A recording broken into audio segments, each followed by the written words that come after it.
so it's day 3, my second full day, so it's Wednesday. I arrived on Monday, and I didn't sleep so well last night because I was more tired the night before from travelling, and I didn't get to sleep till after midnight. And, you know, as you can tell, there's no shape on me, but I am 60, so I can get away with it.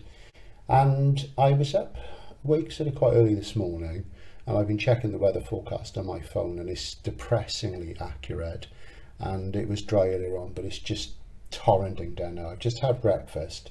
It's, let's see, by my Capri watch, it is 20 minutes past 8. So, you know, there you go. There's the old Capri watch. Bought that back in 2015, I think. Very reliable. They are very good. They're not cheap, but they're really good.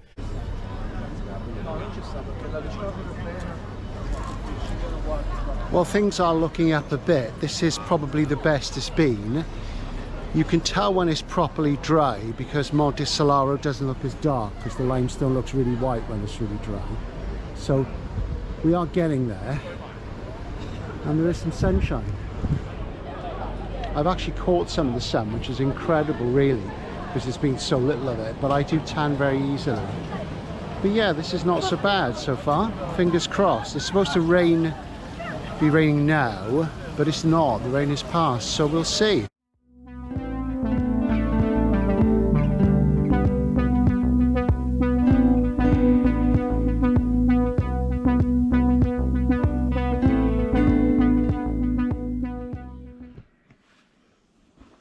So there's the Baron, and yeah, it looks like sort of centenary. I thought he died in 1921, but interesting.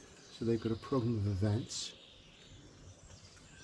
Looks like there's lectures, films and music, and I should be there in about 15 minutes hopefully.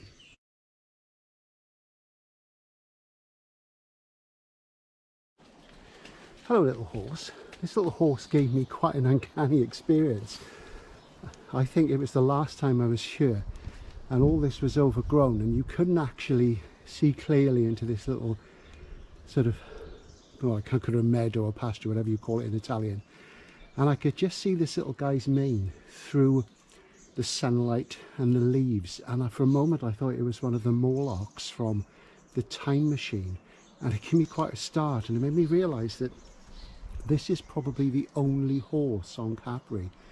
I haven't explored every single rustic corner, though that is part of the life plan, but this is the only horse I've actually seen here, and he's a little one, as you can see. And it made me think of the book Farewell to the Horse, which was a German bestseller a few years ago, which points out how the horse has declined in the last 100 years since we moved to the combustion engine. And there he is, maybe the only horse on Capri, because of course until the advent of cars here, the Americans bought their jeeps here during World War II in 1944, there'd never been any cars on the island. You would get around on horseback, and you know, donkeys, carts, coaches, whatever they call them. I'm not the equestrian type, that's more the vidwids thing. But there he is, the horse of Capri. Bye for now, little chum.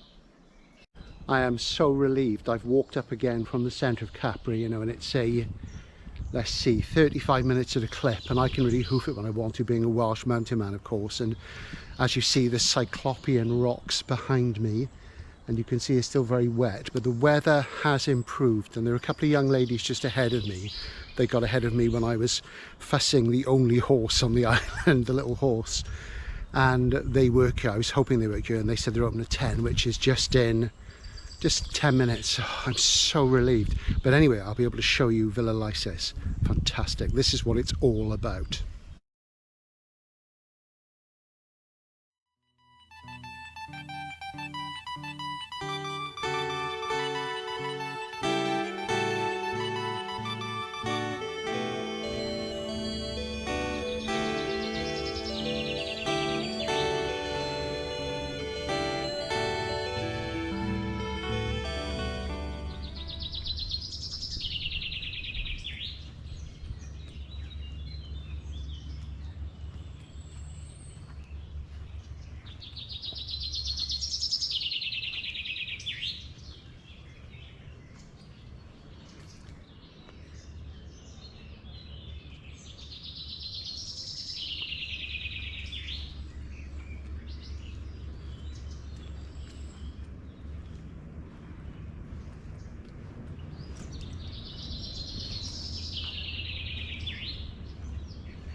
So now you can see why I wanted to bring you here.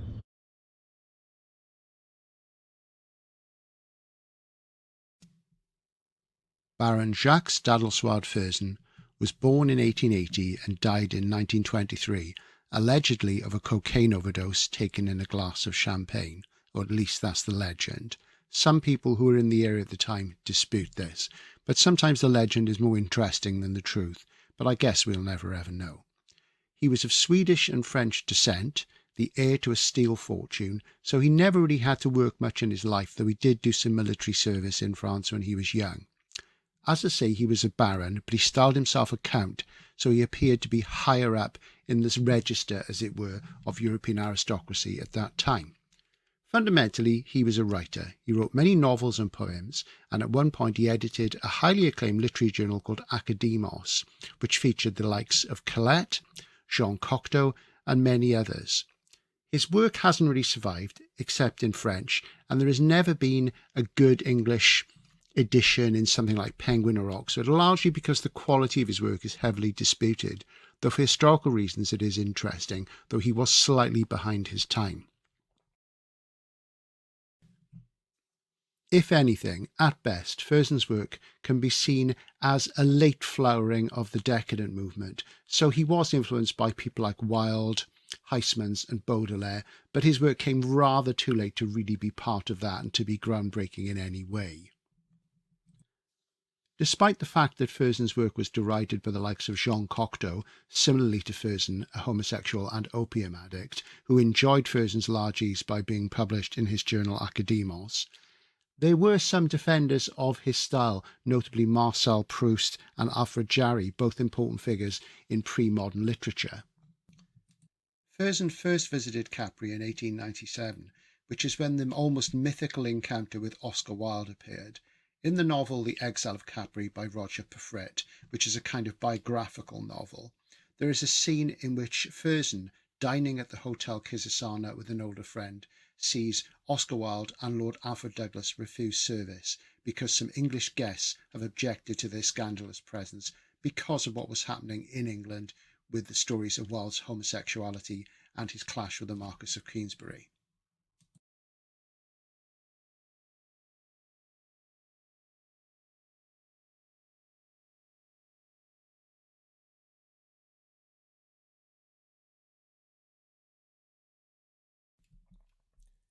In Paris in 1903, Fersen became embroiled in the first of a number of scandals which led to him becoming known as the Exile of Capri.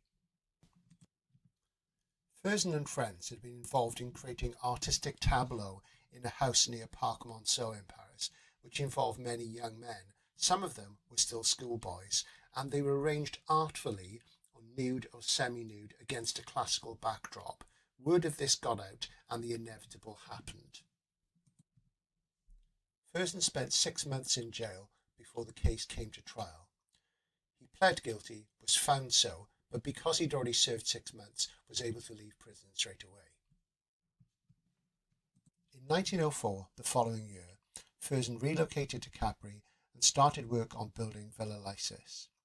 While the construction was ongoing, he went to the Far East, to Ceylon especially, where he discovered opium.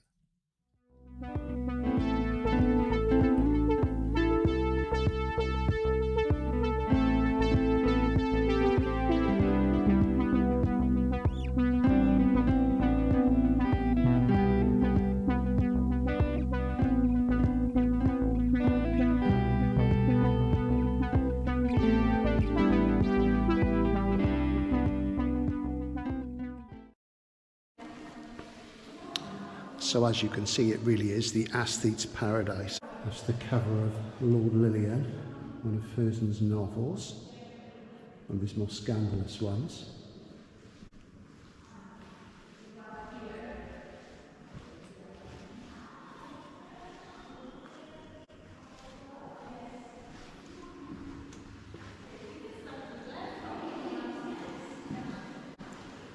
I'm going to show you my favourite part of the villa now, the opium room. And remember what I said about Helen of Troy, Nepenthe, the opium poppy, golden brown by the Stranglers,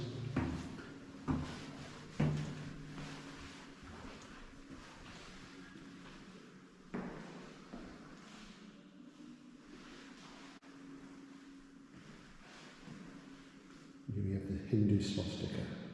You have to sort of admire his land, really, and anybody who can build something like this. Okay, money isn't the object, but it really is quite something, I think you'll agree.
haunted feel. As you see, it's half empty, or very empty in this case.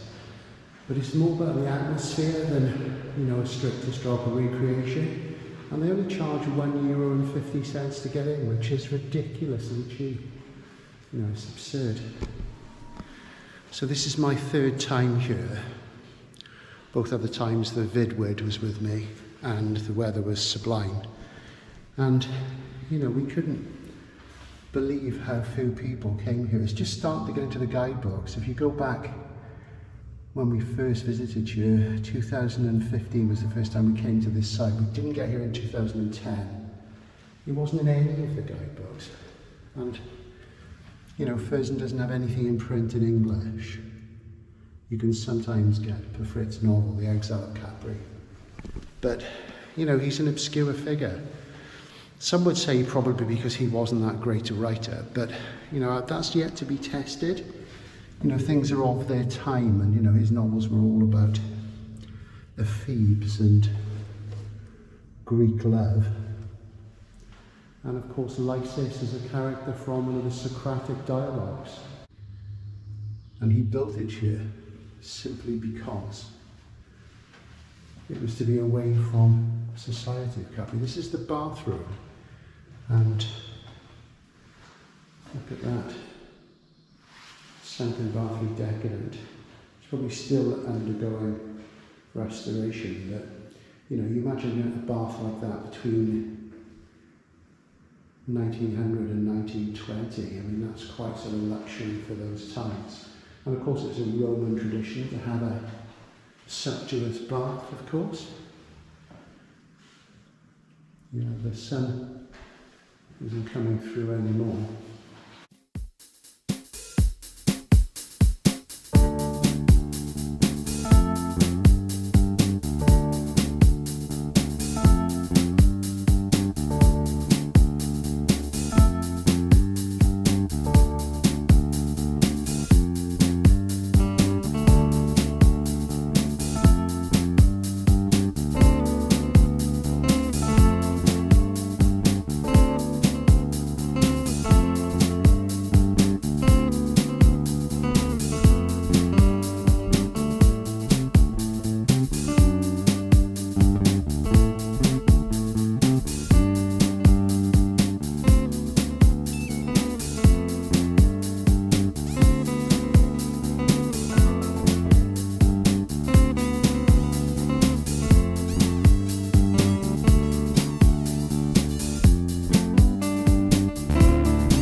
Time for some book shopping, time for some gifts.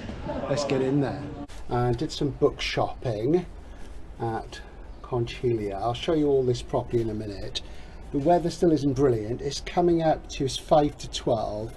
I'm going to try and do some indoor shooting in some of the buildings, and I'm just on the balcony now, and you know, it's reasonably warm. I could go up just like this, so I think I'm going to stick my coat in my bag and hope for the best, because I'm just fed up with wearing it because it's pretty warm. So what did I get? Well, what did I get? I got some stuff for me and also for the vidwid and for my friend Jane as well. So they haven't really done much new in English since my last visit, but I decided to buy this, The Story of San Michele in Concilia. This is €20. I do have the John Murray edition. It's a book I've always struggled with. It's by Axel Monte, the Swedish doctor who built the famous villa in Anna Capri, and we're going to go there tomorrow. The weather should be great tomorrow, and I say I have got the John Murray version. I've always struggled with this. To be honest, as much as I love Capri and I'm fascinated by his literary history, a lot of the writing from the period of about 1890 to 1930 doesn't grab me. It's very much of his time. It's not dated, and I guess it's not in the modernist mode. This came out in 1929, and you know, absolutely beautiful. It's in wraps, as you can see. So that's for my library, and it's got nicer print actually than the John Murray edition. So there we are. So that's for my Caprese library. One theory is that it's Capriot. Well, Capriot gets used more. Caprese, you get with Caprese salad, of course, and I go with that because I like the sound of it. So hopefully somebody who's Italian will tell me, because you know what I'm like about nomenclature and what have you. I got this bookmark, which is an Axel Monte bookmark. I'll probably take some pictures, and that'll probably go to my friend Jane. I'm getting her a couple of small gifts because she printed out all my paperwork for me, my e-ticket and whatever, because I don't have a printer at the moment, which is a drag, so I must get one. And here's another little bookmark I got as well. There we go. So yeah, I mean, they do a huge number of things about Capri in the local area. Dozens of tiles, but most of them are in Italian, and my Italian's actually non-existent, but there we go. So this is a little gift for the video widow. This is just a little notebook. They do a Capri Notes series. There we are. Because what can you get for the woman who has everything and also has the outlaw bookseller? Not a lot, really.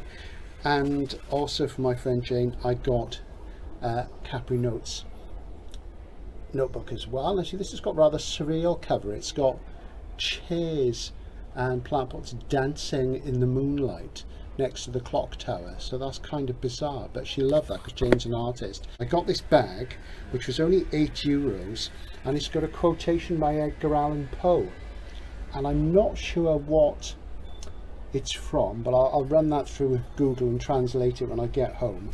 And there we are, Capri, and it's yellow. It came in different colours, only €8, but I decided to go for the yellow because the yellow is the colour of decadence, of Edgar Allan Poe, of Oscar Wilde, of Huysmans, and of Baron Fersen. So there we are. So I got a few little literary gifts there, so I'm pretty pleased with those, because, you know, if you want to go mad here and you're loaded, I mean, the jewellery and the clothes and stuff is just, my God, you know, it really is quite something. So I'm feeling a lot better now. I've been up to Lysis, so I'm going to have a little break for a minute and then get out there and do some more filming.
Diefenbach inspired a recent film which is called Capri Revolution, which is about a painter similar to him. It's highly fictionalized. what's interesting about his work, because he spent the last 12 or 13 years of his life from around about 1900 to about 1913 on the island, is how dark it is, considering that Capri is generally a light place.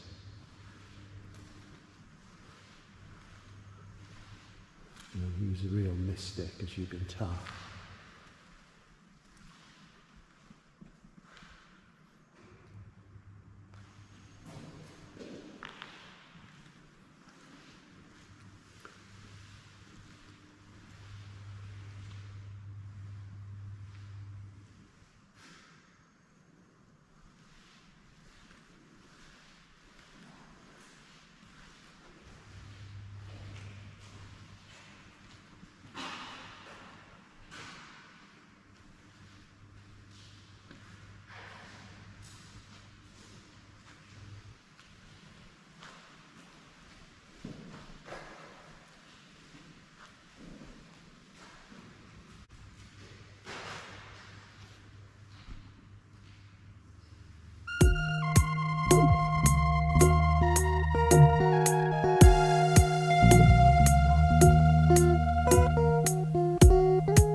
Yeah, as you can see, he was a bit of a Christian mystic obsessed with the dark night of the soul.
I'm outside Villa Pompiana on Via Cameral, which is somewhere I always come when I'm in Capri, and there's a waiter here who's been working here since at least 2010. He looks like Vic Reeves, and I'm delighted to say that he's still here.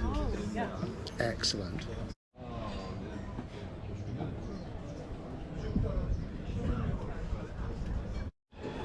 Well, refreshed there by beer and pizza, which is fantastic. And you know, beer and pizza, it's a bit of a sort of Homer Simpson cliche, isn't it, really?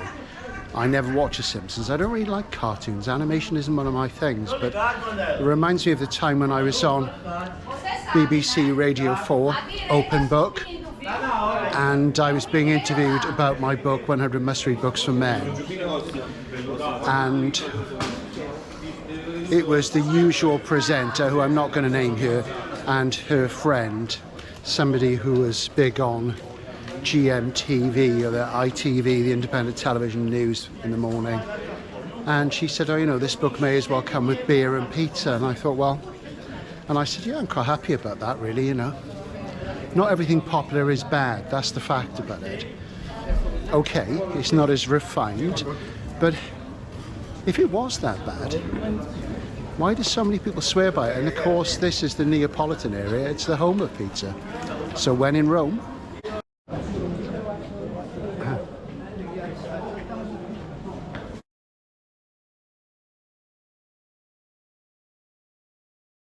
it's never been Capri, and I'm going to explain to you why it became Capri and how Capri is not the English pronunciation as many videos on YouTube claim. It was always called Capri, and that's the correct pronunciation. It wasn't until the English singer Gracie Fields recorded a song called Isle of Capri, except she had to change the pronunciation to Capri to rhyme with sea.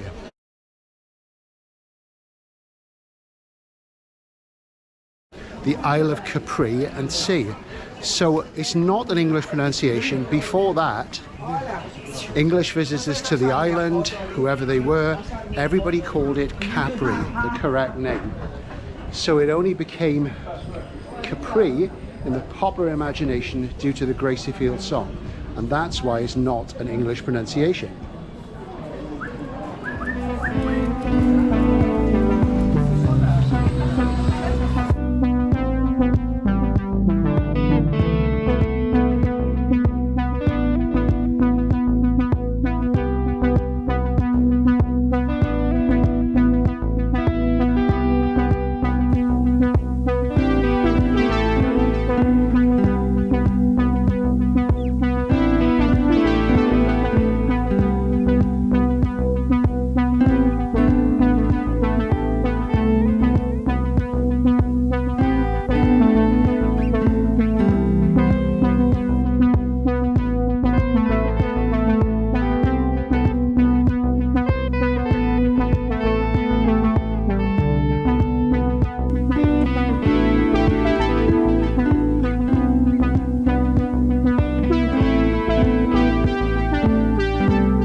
Okay, this is the Cirio Museum. I've never been in here.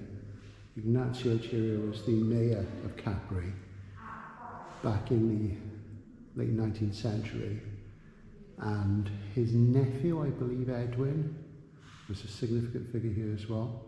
And basically he did an awful lot for the island to curate it and develop it, and his family worked on that throughout their generations. So he's a really important figure, and he sort of discovered fossils and all sorts of things here. Dwarf elephants, woolly rhino, the lot. So yeah, it's a very important cultural figure, and he built Villa Solitaria where Compton Mackenzie lived. Yeah, it's really great to get in here and have a look and learn a bit more about the culture of the island. There we go, he died in 1925. So yeah, so I'm very big on geology.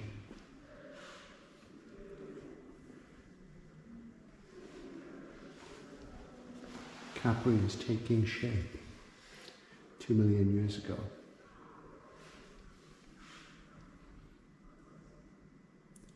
Some of the fossils and the sea levels were obviously different. The last cold phase, Capri becomes a peninsula again. Interesting.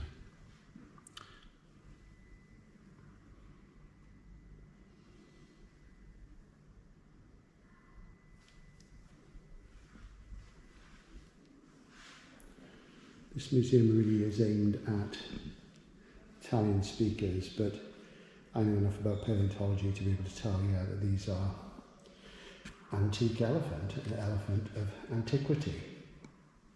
and mammoth teeth, you're familiar, and hippopotamus, a species of horse, Equus caballus, and of course rhinoceros as well. So all these animals are living on Capri. Amazing. Well, we've seen goats, and we will see lizards when the weather is good, and snakes. Also cats, as you have seen. Look at that, there's the Symbolist, the cave bear.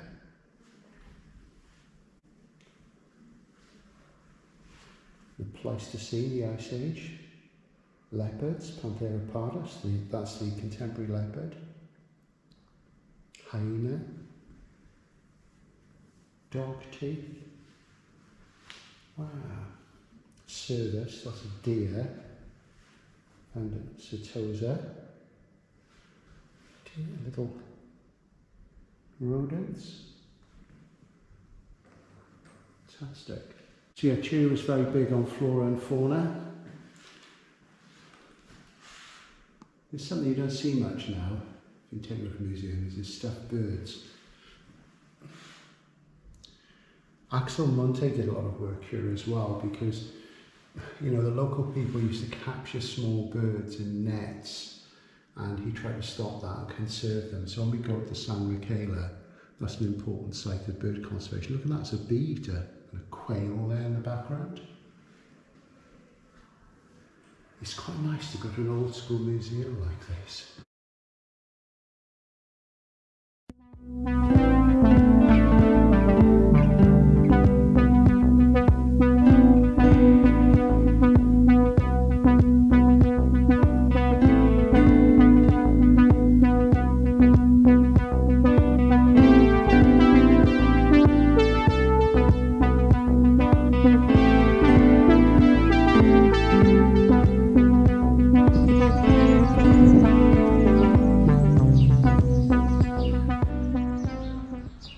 So here we are in the non-Catholic cemetery.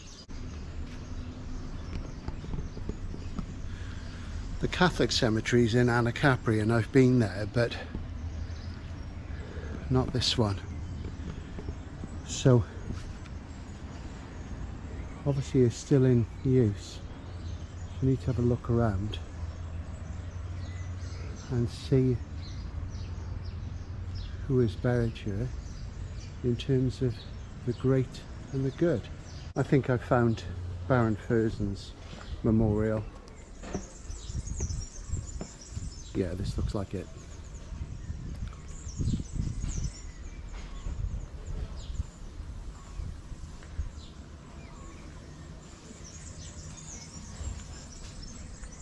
Yeah, they've misspelled Jacques, the C is missing.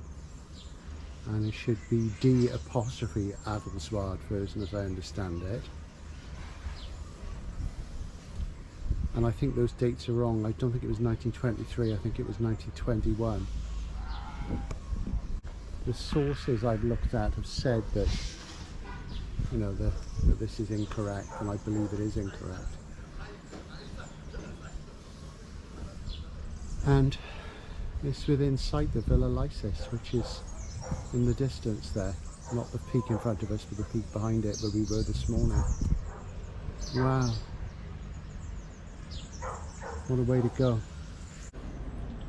And here's the memorial of somebody more infamous, as far as I'm concerned, in terms of Capri culture, because it's Gracie Fields, the person who called it Capri.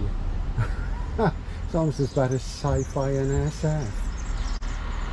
Our Gracie, and of course she was northern. There's anything wrong being northern. And she lived here for a long time. Look at that, 1979. She had a bar, and I think it was a Lido, and she was married to an Italian. Spent a lot of time here, and she was much loved on the island, it has to be said. So that's the non-Catholic cemetery. I'm glad I spotted Fersen's memorial and Gracie Fields, because it is part of the history, like it or not. You know, you've got to sort of embrace all the culture. You know, you can't just cherry pick. You've got to take the rough with the smooth. I'm going to go to Marina Piccolo now, I think. Marina Piccolo, which is the port. You can't really call it that, it's more like a beach. You can't really sort of moor a boat there apart from a really small one, which is on the south side of the island. Yeah, last time I walked down here it was blazing sunshine, but there's some cracking villas down here.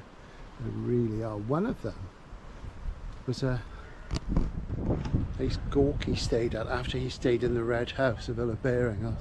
When I come across it, I'll show it to you. It's a little bit further on from what I recall. This is to the left of the last shot, and that's Castiglione up there. I've walked up there. There's some amazing houses up there as well, but it's a dead end because you just come to the Castellato, which is a private dwelling, so you can't really sort of see anything. You can't get right to the top, which is a shame because there'd be an amazing view. There's a lot of amazing views on Capri. They're just dotted around. You just got to get to them, you know. This is the part I remember as being the most beautiful down here. I'm actually having real problems going downhill because, you know, I've said before I've had trouble with my feet this year, and I'm wearing size 12 extra wide Skechers, which are about the only thing I can get away with. But when you're going downhill, I tend to slide forward in them. I guess I need 11.5s really, which is ridiculous. One must, of course, suffer for one's art, or for one's YouTube channel. I'm not sure if it qualifies as art really. Certainly as craft. Yeah, you get some casas here in amazing locations. So we're right below the very peak of Monte Solaro now. I'm kind of looking forward to getting out to Anna Capri actually, because tomorrow's going to be really nice weather. Fingers crossed, so they say. And, you know, show you another side of the island. In the meantime, we descend again. Right, well, I think I've missed the other Gorky villa. I've got a feeling there was some work going on it. I've got a picture at home on the PC. This really reminds me of Positano. You get Positano, it's all steps and you have to cross the road in between. That grotto there, that huge cave is fantastic, isn't it? And I'm going to take a bus ride back up here, but for now we're going to walk down. Look at that big white villa there just below the Castellato. Fantastic.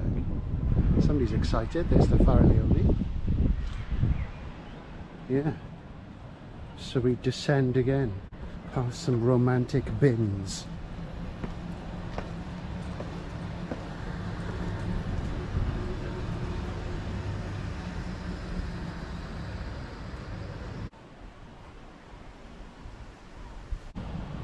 Down to the next level, and there's the twisty road. I'll be getting the bus back up there, and now we're descending. We're coming to the sort of final stage of the steps. That takes about 10 minutes to walk down, and these steps are much easier for me than the sort of ramp-like slope, which is a bit of a challenge at the moment. So, but you know, we do what we can. Old age does not come on its own, as they say.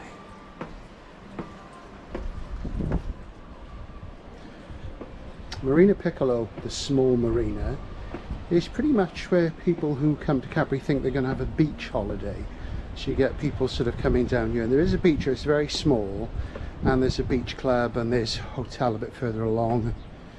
The only place on Capri I ever get caught out, or got caught out I should say, in terms of, you know, a cover charge, was at one of the bars on the beach here.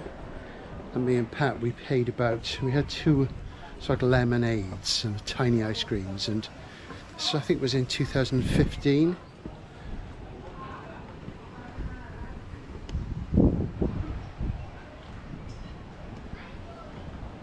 We ended up paying about 20 quid because there was a cover charge, which was just ridiculous, you know, absolutely absurd. So here we are, here's the bus stop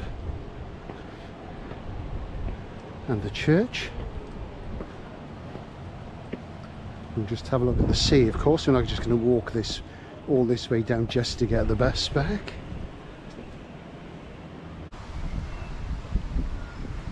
Nice little church, this.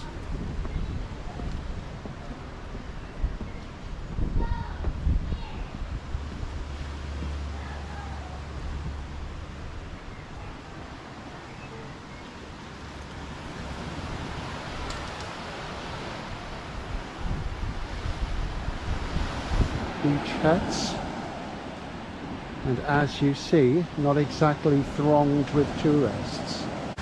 Another great tree. They're very big on great trees here on the island. Fantastic.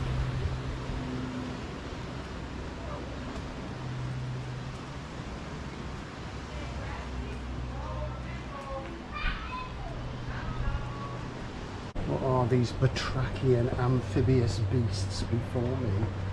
How very HPL.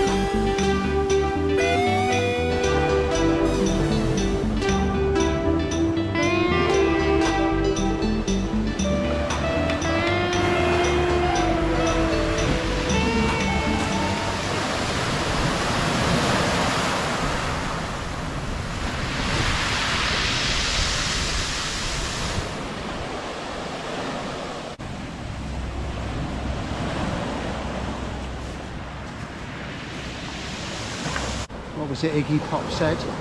I want to jump into the endless sea.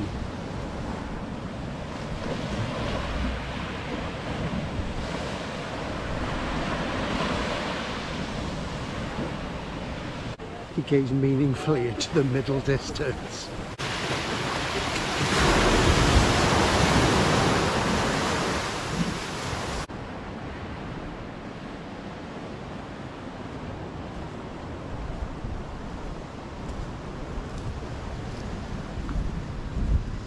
The beach club is closed, so we're all right.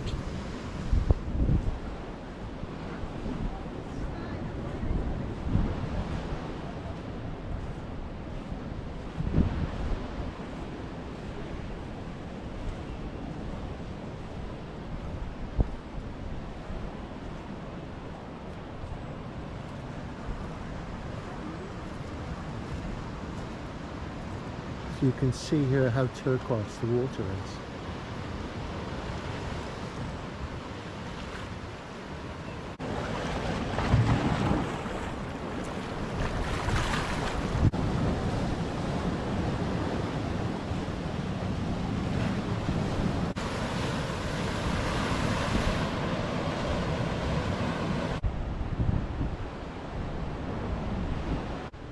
Just got my bus ticket and the bus pulled out before I could get on, because you have to get a ticket before you get on. I mean, I have paid on the buses here and I'm going to try that tonight if I go down to Faro, the lighthouse, Mana Capri, but it really annoyed me. But I need to sit down anywhere. I can text the vidwid and, you know, just get the weight off my feet for a while because I'm absolutely shattered. It's just already warmed up though, which is good. Tomorrow it's going to be glorious. Fingers crossed.